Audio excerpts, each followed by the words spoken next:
आज की वीडियो का टॉपिक है how to draft arbitration agreement. एक आर्बिट्रेशन एग्रीमेंट को किस तरीके से ड्राफ्ट किया जाता है आज की वीडियो में हम कवर करेंगे।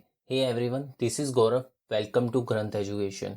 आर्बिट्रेशन एग्रीमेंट या कोई भी एग्रीमेंट आप स्टार्ट करोगे उसके नेम से, तो हमने स्टार्ट किया दिस एग्रीमेंट ऑफ आर्बिट्रेशन, वो भी कैपिटल लेटर में।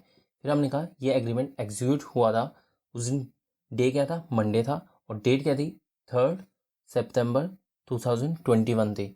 और ये एग्रीमेंट एग्जीक्यूट कहाँ कर रहे हैं हम, दिल्ली में कर रहे हैं। और ये बाय एंड बिटवीन, यानी अब इसके बाद डिटेल आएगी किसकी, पार्टीज़ की जो इस एग्रीमेंट इनमें इन्वॉल्व है। हमारे केस में जो हमारी फर्स्ट पार्टी है वो कौन है, राकेश है, और जो सेकंड पार्टी है वो कौन है, सुनील है। जिसको हम राकेश को एग्रीमेंट में मिस्टर राकेश ना बोलकर क्या बोलेंगे, फर्स्ट पार्टी बोलेंगे।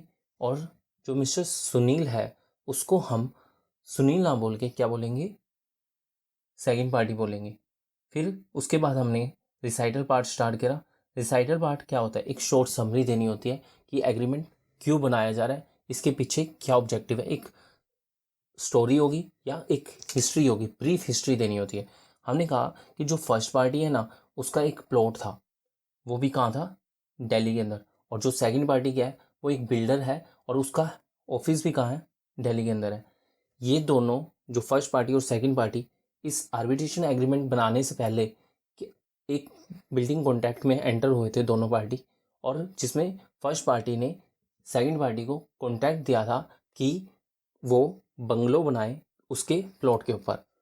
फिर सेकंड पार्टी ने क्या किया, काम भी स्टार्ट कर दिया according to the plan sanction by the municipal corporation के अकॉर्डिंग। जो भी प्लान सैंक्शन है उसके अकॉर्डिंग उसने अपना काम भी स्टार्ट कर दिया, और उसने अभी फर्स्ट फ्लोर तक ही बनाया था। और नेक्स्ट पैराग्राफ में बताया फर्स्ट पार्टी ने उसके उसके जितना काम किया गया था फर्स्ट फ्लोर तक उसकी पेमेंट भी कर दी। बट सेकेंड पार्टी क्या कर रही है, प्रेशर कर रही है कुछ और पेमेंट देने के लिए। और फर्स्ट पार्टी कहते हैं कि वो और पेमेंट देने के लिए बाउंड नहीं है। इस बात को चलते हुए सेकंड पार्टी ने क्या किया, काम को बंद कर दिया। इस तरीके से काफ़ी डिस्प्यूट अराइज होकर दोनों पार्टीज़ के बीच में, जिसको हमने इस एग्रीमेंट के अंदर मेंशन किया गया है। लास्ट में हमने कहा तो पार्टीज ने क्या किया, डिसाइड किया कि जो हम दोनों के बीच में डिस्प्यूट, फर्स्ट पार्टी और सेकंड पार्टी के बीच में जो डिस्प्यूट अराइज हो रहे हैं उनको रिजोल्व किया जाएगा एक कॉमन आर्बिट्रेटर अपॉइंट करने के लिए करके। तो हमने इस एग्रीमेंट के से एक कॉमन आर्बिट्रेटर अपॉइंट कर रहे हैं जो कि क्या करेगा, इन दोनों पार्टी का जो डिस्प्यूट है उसको रिजोल्व करेगा।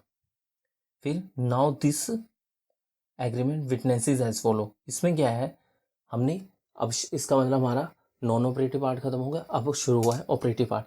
इसमें हमने फर्स्ट पॉइंट में क्या लिखा, दोनों पार्टीज के बीच में कौन कौन से डिस्प्यूट अराइज हो रहे थे उनके बारे में लिखा।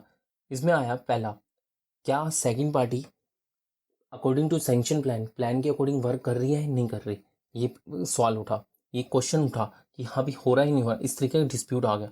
फिर सेकंड पॉइंट में उठा कि जो सेकंड पार्टी को कभी जो पेमेंट करी है वो ओवरपेड तो नहीं है। थर्ड डिस्प्यूट अराइज हुआ कि फर्स्ट पार्टी क्या बाउंड है और पेमेंट देने के लिए।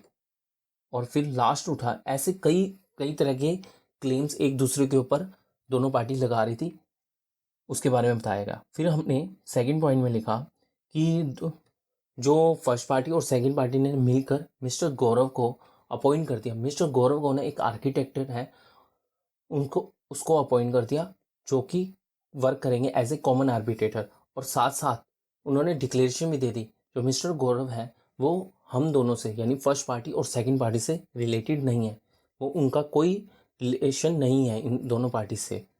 फिर थर्ड पैराग्राफ में लिखा, यानी थर्ड पॉइंट में लिखा, जो आर्बिट्रेटर ने क्या कर रहा है, वो पार्टीज़ को अलाउ कर रहा है, फर्स्ट पार्टी और सेकंड पार्टीज़ को अलाउ कर रहा है कि अपनी क्लेम यानी जो दावे हैं या कॉन्टेशंस जो हैं उस और उसको ये जो क्लेम्स वगैरह कर रहे हैं वो किस बिहाव पर कर रहे हैं, उससे रिलेटेड जो भी डॉक्यूमेंट है वो विद इन रीजनेबल टाइम जो भी आर्बिट्रेटर बताएगा उसमें सबमिट कर दे।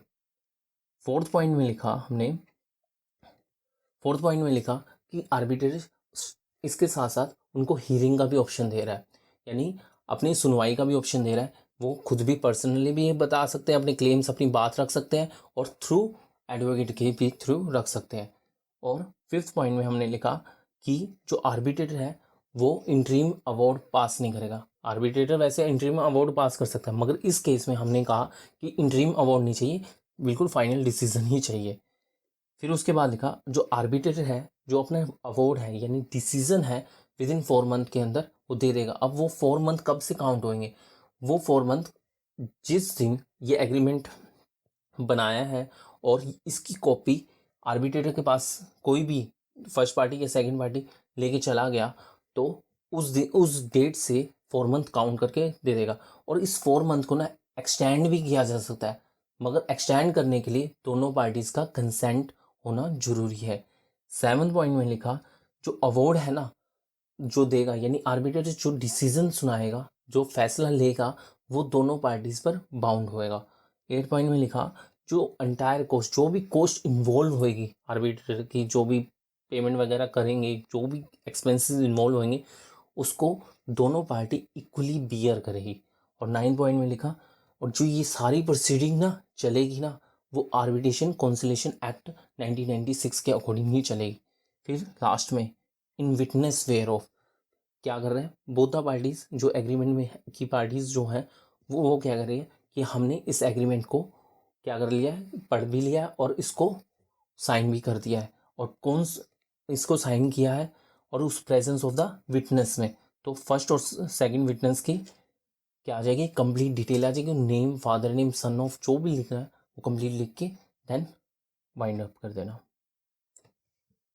Hope you like my video. We meet another amazing video. Thank you for watching.